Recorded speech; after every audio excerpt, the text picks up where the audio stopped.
যাদের স্মরণ শক্তি কম এবং স্মৃতি শক্তি কম তারা 21 বার এই দোয়াটা পাঠ করবেন।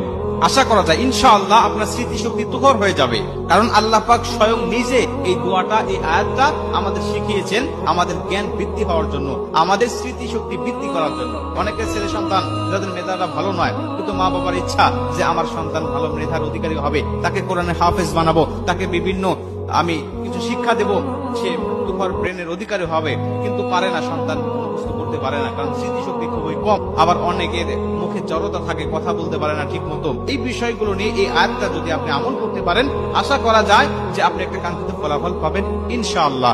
আর পবিত্র কুরআন সূরাতুত তাহার মধ্যে 114 নম্বর আয়াতের মধ্যে আল্লাহ পাক বলেন, রব্বি জিদনি ইলমা, রবের কাছে আমার ইলম, আমার জ্ঞান, আমার স্মৃতিশক্তি বৃদ্ধি করার জন্য রবের কাছে দোয়া করছে, হে আমার রব, তুমি আমার জ্ঞান বৃদ্ধি করে দাও, তুমি আমার ইলমকে বৃদ্ধি করে দাও। এই দোয়াটা আপনি প্রত্যেকটা ফরজ নামাজের পরে 21